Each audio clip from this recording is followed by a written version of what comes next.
Esse aqui não é um vídeo que vai te contar um segredo que vai mudar a sua vida completamente. Esse aqui também não é um vídeo definitivo sobre portfólio. Esse aqui é só um vídeo da minha visão muito limitada que talvez possa te dar algumas dicas de como arrumar o teu portfólio para apresentar para empresas ou para começar a trabalhar com arte ou para você se realocar como um artista mais experiente dentro da indústria, tá?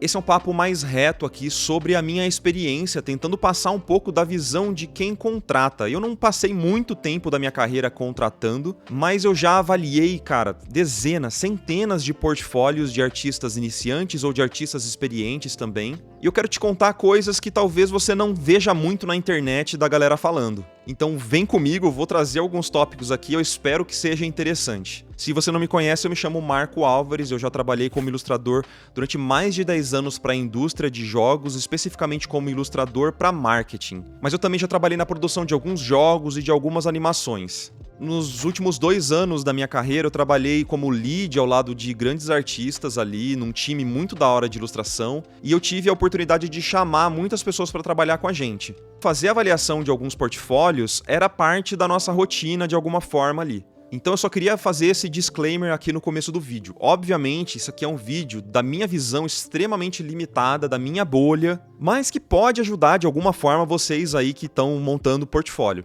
Eu já falei muito sobre portfólio aqui no canal, seja em corte, seja em lives. Eu tenho uma live na nossa área de membros com mais de 2 horas falando exatamente sobre esses assuntos que eu vou abordar aqui nesse vídeo, né? Mas eu queria tentar complementar de alguma forma aquela live e trazer esse assunto aqui publicamente para quem também não é membro. Então vamos lá, eu vou abordar alguns tópicos, eu espero que seja interessante. Vamos que vamos, sem mais enrolações. O primeiro tópico que eu quero trazer aqui pra gente discutir, ele parece um pouco óbvio, mas a discussão é um pouquinho mais profunda. Vem comigo. Você não deve colocar as suas fraquezas no seu portfólio. E também você não deve colocar coisas que você não quer fazer no seu portfólio. Deixa eu explicar. O que eu quero dizer com fraquezas? Você deve colocar no seu portfólio, obviamente, os seus pontos mais fortes como artista. Eu não digo nem que você deve esconder coisas que você não sabe fazer, mas eu acho extremamente importante você saber das suas limitações e não colocar essas suas fraquezas completamente expostas no seu portfólio. Então, por exemplo, se perspectiva não for um ponto forte do teu portfólio, se você tiver muitas dificuldades com perspectiva, mas você é bom desenhando personagens, por exemplo, não fica insistindo, colocando e tentando forçar cenários com perspectivas complexas dentro do seu portfólio, porque isso vai evidenciar uma dificuldade que você tem. Isso vai evidenciar um problema do teu portfólio. E você não deve fazer isso para você ser contratado, porque isso vai chamar a atenção. Eu não quero adiantar muito outros tópicos, mas basicamente você é avaliado no seu portfólio pelos seus pontos fracos. A gente vai voltar a falar disso mais tarde. Então, se possível, se você sabe que você tem algumas dificuldades muito específicas que você, obviamente, está estudando para resolver, tenta evitar de chamar atenção para isso no seu portfólio. Vamos voltar no exemplo da perspectiva. Não quer dizer que você não deve colocar cenários no seu portfólio de jeito nenhum. Mas fazer a perspectiva ser um dos pontos principais de uma imagem definitivamente não deve ser a sua escolha. Então, nesse caso, por exemplo, tenta fazer imagens com uma perspectiva mais simples, começa do começo, sabe? Fazer aquela cena de uma perseguição de carros no meio da cidade com uma perspectiva olho de peixe. Se você não entende muito perspectiva, quando você tentar fazer uma cena dessa, vai ficar muito escancarado que você tem dificuldade com isso. Então, se você não quer trabalhar com esse tipo de imagem super complexa, com perspectivas malucas e tal, simplesmente não coloca isso no seu portfólio. Você precisa chamar atenção pro que você é bom e não pros seus pontos negativos, entende? E é claro que sabendo dessas dificuldades, você vai estar estudando para melhorar, em algum momento você vai se sentir confortável para fazer imagens bem complexas, mas talvez num começo de carreira ali não faça muito sentido para você fazer isso. E o contrário também é verdade. Se você sabe que o seu ponto forte, por exemplo, não é concept art, você não faz concept art para criar ilustrações. Nesse caso mesmo, vale muito a pena você fazer uma fanart para não precisar criar personagens desinteressantes, já que concept não é o seu forte. Agora, se você ama fazer concept, você estudou fazer concept art e ainda gosta muito de ilustração, faz todo sentido você colocar as duas coisas no seu portfólio. E o contrário também é verdade. Se você ama criar concept art, conceitos de personagens, conceitos de criaturas, e você sonha em fazer isso para jogos, por exemplo, não tem por que você querer fazer uma ilustração com esses personagens. Não tem sentido você querer colocar uma splash art desse personagem que você criou dentro do seu projeto. Eu vejo muitas pessoas criando um projeto de concept art e que a primeira imagem é uma splash art daquele personagem. Mas a pessoa não quer trabalhar com splash. Ela só, por algum motivo, achou que aquilo era realmente relevante para o projeto dela, mas na verdade não é. Se você quer trabalhar com concept art, faça bons concepts. De novo, parece tão óbvio isso, mas vendo e avaliando vários portfólios, esse erro é uma coisa muito recorrente. A pessoa acha que aquilo está acrescentando no portfólio, mas na verdade ela está chamando atenção para uma dificuldade que ela tem. E aí está colocando como a primeira imagem, às vezes, de um projeto, que é de desenvolvimento visual de um personagem, está colocando como a primeira imagem uma imagem que essa pessoa não faz bem. Então não faz sentido isso pra mim, de verdade. Não precisa fazer ilustração se você não quer trabalhar com isso. É como se eu estivesse tentando uma vaga de ilustrador, eu não sei fazer animação, e aí eu coloco como primeira imagem uma animação que eu não sei fazer. Entende? Como não faz sentido nenhum isso. E aí já fica uma segunda dica para vocês. A primeira imagem do teu projeto no portfólio, ela tem que ser a sua melhor imagem do projeto. Não faz sentido nenhum você colocar uma imagem muito simples ou muito tosquinha como primeira imagem de um projeto, porque isso pode simplesmente desanimar recrutadores de olhar o resto do seu projeto. De novo, isso não quer dizer que se você estiver fazendo um projeto de conceito de personagem, você precisa criar uma ilustração para aquilo tentar ser chamativo. Não é isso. É às vezes pegar uma prancha que ficou muito bonita e adiantar essa prancha só para que chame atenção para aquilo que você quer ser contratado. De novo, é muito importante a gente entender que quem recruta, né, quem tá olhando o portfólio ali, quem faz direção de arte também olha muito o portfólio e tal, muitas dessas pessoas fazem isso como parte do trabalho e não como trabalho em tempo integral. Então, quanto mais fácil você deixar o trabalho dessas pessoas, melhor. Então criar projetos extremamente longos, cansativos, com muito texto, isso desanima qualquer pessoa de entrar naquele teu portfólio e fazer uma avaliação honesta como deveria ser feita. Tem que entender que quem está te avaliando são pessoas, são seres humanos, então essas pessoas vão cansar, elas não vão ter muito tempo. E elas vão bater o olho no teu portfólio se tiver muito difícil, muito complexo, ou até com desenhos muito crus no começo, elas vão pular para o próximo portfólio. Você precisa fisgar a atenção dessas pessoas, é muito importante. E essas pessoas não fazem isso por mal, tá? É importante deixar isso claro. Elas só não têm tempo mesmo, então elas recebem, sei lá, centenas de portfólios para serem avaliados, elas vão tentar bater o olho e já identificar coisas interessantes para ver se faz sentido aquilo no projeto e próximo portfólio, saca? Isso já dá um gancho interessante pra gente ir pra nossa terceira dica, que é não dificulta a vida de quem quer te contratar.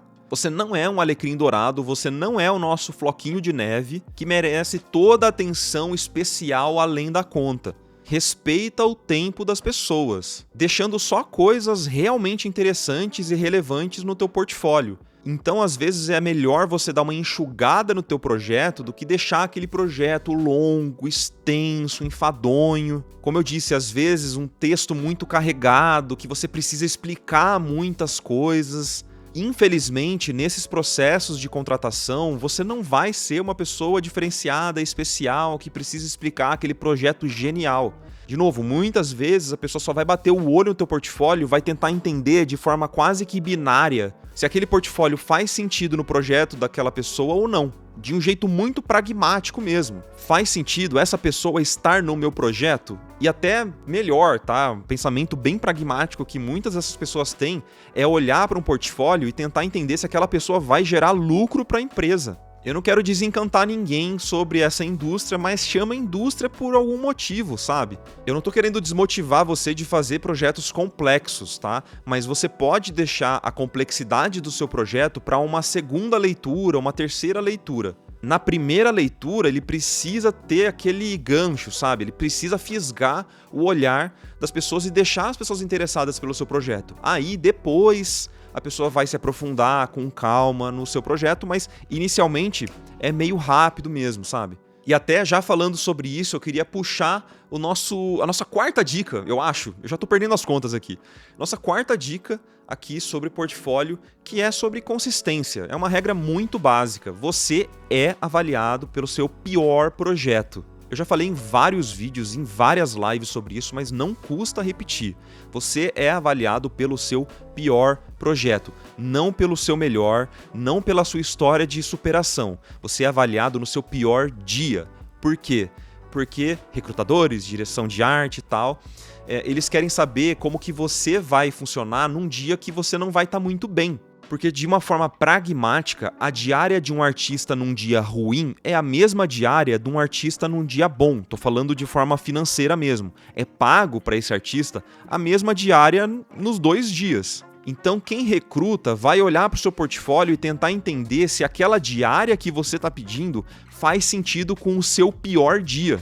É claro que existem empresas muito humanizadas que se importam com o indivíduo, elas não são a regra. E depois de você ser contratado, talvez até tenha ali recursos humanos que vai levar em consideração você estar num dia mal, num dia bom, enfim. Um artista que consegue manter ali, por exemplo, 20 dias, 21 dias de um mês seguidos, consistentes, com uma qualidade esperada, mesmo que não seja uma qualidade excelente, mas uma qualidade constante que tem previsibilidade, esse artista é mais valioso do que um artista que consegue, dentro daqueles 21 dias, ser genial em 1 ou 2 dias. E aí todo o resto do mês é uma porcaria, porque isso não dá previsibilidade para quem está contratando.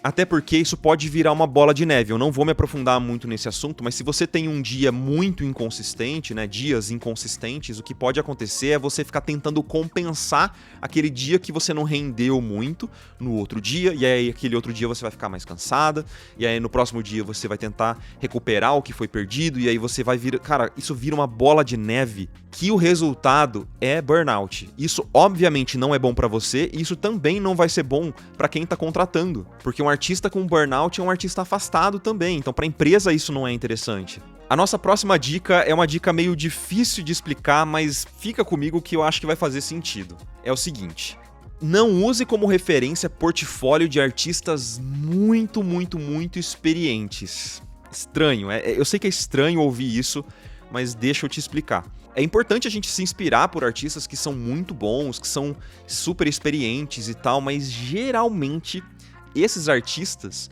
eles nem atualizam tanto o portfólio. Alguns artistas nem têm portfólio, tá? Porque eles são tão conhecidos ali no meio, eles são tão queridos, né? Tão importantes às vezes, que se ele precisa de trabalho, meio que ele nem precisa postar nada, que as pessoas já ficam sabendo e já contratam aquela pessoa, tá? Mas enfim, eu tô falando de artistas que postam no portfólio. Muitos desses artistas que são muito experientes, de novo, eles também já têm muitos contatos, então eles não precisam se provar tanto quanto um iniciante. E digo mais, eles não precisam se provar tanto quanto um iniciante, ainda mais brasileirinho, tá? Por quê? Muitos artistas que saem de faculdades lá nos Estados Unidos ou na Europa, eles já saem empregados, porque várias das empresas vão direto na fonte ali dessas faculdades ou de cursos muito famosos, já para fazer avaliação de portfólio e para contratar. Isso não tem muito aqui no Brasil. A gente já tem essa desvantagem. Então, se você fica usando como referência portfólios de artistas muito experientes, que já têm muitos contatos, que já trabalharam muito em projetos grandes, talvez você queira colocar só uma imagem finalizada, hiperpolida de um projeto que você criou, não vai mostrar processo, não vai mostrar nada, que, de novo, aqueles artistas muito experientes não precisam provar que sabem fazer uma imagem, eles não precisam postar a imagem do processo de criação de uma peça, porque todo mundo já olha para aqueles artistas como, são pessoas que já participaram de projetos grandes, eles já foram envolvidos com muitos outros artistas dentro de uma estrutura maior. Então meio que eles não precisam provar que eles sabem fazer uma imagem. Deu para entender? Artistas iniciantes não têm esse privilégio. Artistas iniciantes brasileirinhos não têm esse privilégio. Se você aparecer com um portfólio onde você não mostra o seu processo, nada vai te dar respaldo de que você consegue efetivamente fazer aquelas imagens, entende? E para as empresas é muito importante que você dê a segurança de falar para elas, né, indiretamente, que você entende a pipeline de um projeto, que você entende como participar de um projeto, mesmo que você não tenha feito nenhum desses projetos antes, tá? Mesmo que seja só uma fanart. Então a brincadeira até que eu fiz naquela live que eu falei de mais de 2 horas, que tá disponível na nossa área de membros, que por sinal a nossa área de membros é maravilhosa, só por R$19,90 você vai ter acesso a várias aulas minhas, de outros artistas de pintura tradicional, de desenho, tem cursos completos, tem cupom de desconto para cursos, cara, tem coisas maravilhosas dentro da nossa área de membros, eu convido você a conhecer. Mas voltando, a brincadeira que eu faço naquela live é falar que, cara, você não é o Tufu. Quem que é o Tufu? Tufu é um artista chinês, cara, incrível, super conhecido, mas ele é só um exemplo dentro de vários outros artistas muito incríveis que basicamente pegam a imagem e posta, sabe? Eu acho que a Laurel D. Austin é uma dessas artistas também. Ela é maravilhosa, é uma das minhas artistas favoritas, mas se você olhar o portfólio dela, você vai ver que ela joga só uma imagem lá e é isso. Ela não precisa provar que sabe participar de um grande projeto, porque ela trabalhou muitos anos fazendo a direção de arte na Blizzard, de empresas grandes. Então tudo é favorável para endossar de que essa artista, ela é muito foda. Então se você que está começando aí, olha para um portfólio dessas grandes artistas muito fodas e acha que o seu portfólio tem que ser igual, cara, não necessariamente, tá? Seu portfólio tem que ser, se possível, igual em qualidade, em nível de pintura. Espero que você consiga fazer. Mas na apresentação dos projetos, a gente precisa se esforçar um pouco mais para mostrar que a gente consegue fazer parte de uma grande equipe, ou enfim, que a gente consegue entender a produção de uma imagem do começo ao fim, fazendo thumbnails, testes de cor, etapas de render, se possível. Isso é para ilustração, né? Processo de concept é diferente, mas eu acho que vocês entenderam aqui a ideia, beleza? Acho que essa aqui é boa, hein? O teu portfólio não acaba no ArtStation, ou no Cara App, ou o que você usar aí para portfólio, tá? Ou seu site próprio, enfim. O seu portfólio não acaba ali.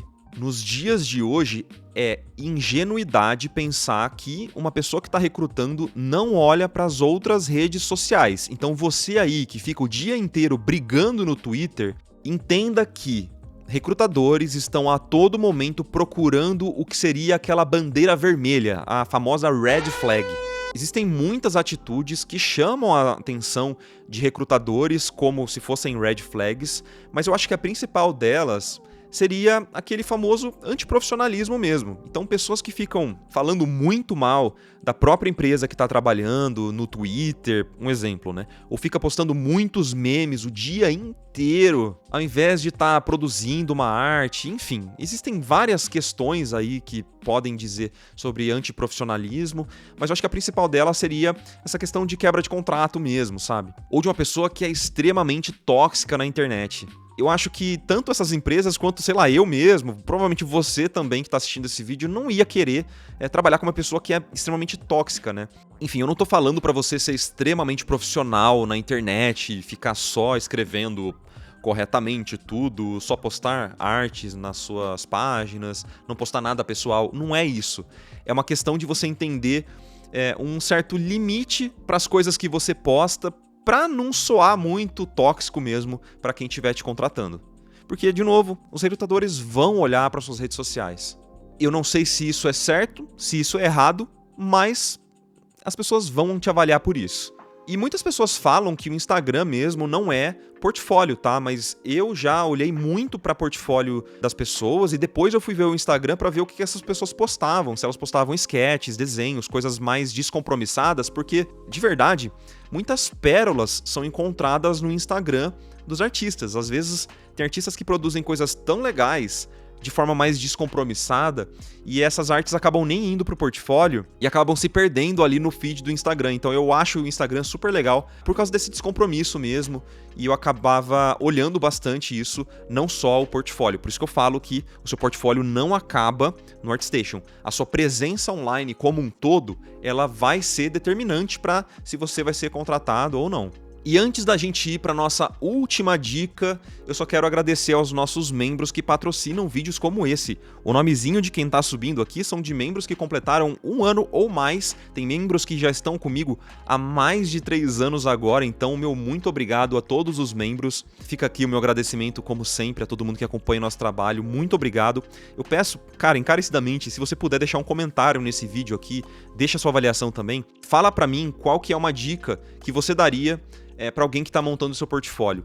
Por favor, escreve aí, não custa nada, vamos expandir aqui a nossa discussão. Eu leio todos os comentários, eu posso não responder todos por causa de tempo, mas eu leio todos e eu gosto muito dessa interação aqui com vocês. Então, peço aí encarecidamente para vocês deixarem o seu comentário. Agora, vamos para a nossa última dica. Não coloque desenho de observação no portfólio.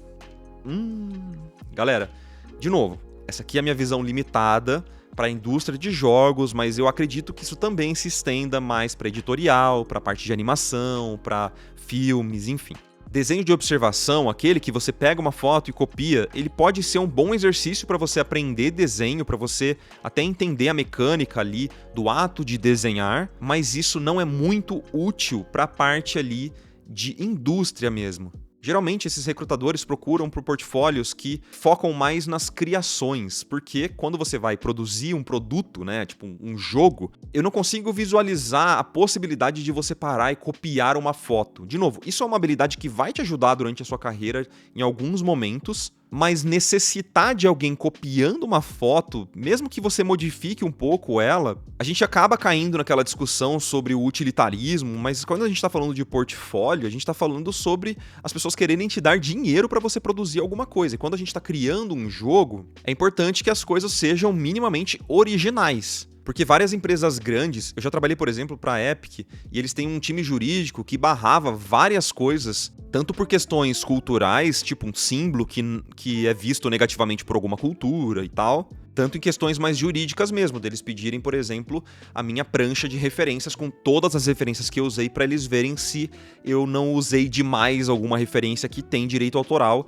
e isso poderia dar algum problema para eles. Então vamos voltar com aquele pensamento muito pragmático. Eles não querem ter dor de cabeça de você usar uma foto, por exemplo, que tem direito autoral num projeto gigantesco que gera ali milhões e milhões de lucros para as empresas, saca? Então, de novo, se você gosta de fazer desenho de observação, se isso te traz commission, se isso te traz trabalho, muito bom. Mas isso dentro de uma indústria que precisa criar coisas novas e não ficar só reutilizando o que já existe, é uma habilidade que pode compor ali um arsenal de ferramentas, mas se for a sua única ferramenta, definitivamente ela não é muito útil para um portfólio.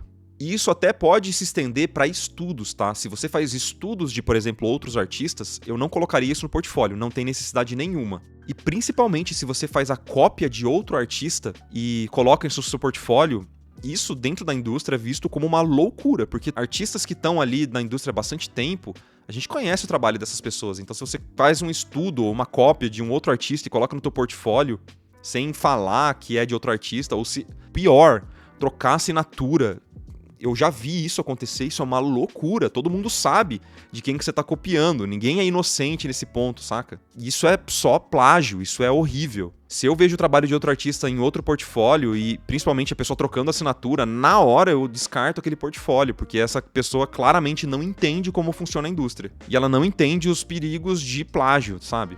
Enfim, eu acho que eu já me estendi muito nesse vídeo. Eu tenho várias outras coisinhas que eu queria trazer, talvez num vídeo 2, mas eu dependo 100% do retorno de vocês. Se esse vídeo for bem, se vocês gostarem desse vídeo, se vocês comentarem bastante, eu volto aqui para trazer uma parte 2 desse vídeo, porque eu deixei anotado aqui várias outras coisinhas, mas enfim, espero que vocês tenham gostado de alguma forma desse vídeo, espero que tenha sido útil. De novo, isso aqui é apenas a minha visão limitada, tô só tentando passar um pouquinho da minha experiência para vocês, espero que vocês tenham gostado, a gente se vê numa próxima, um beijo e tchau, tchau!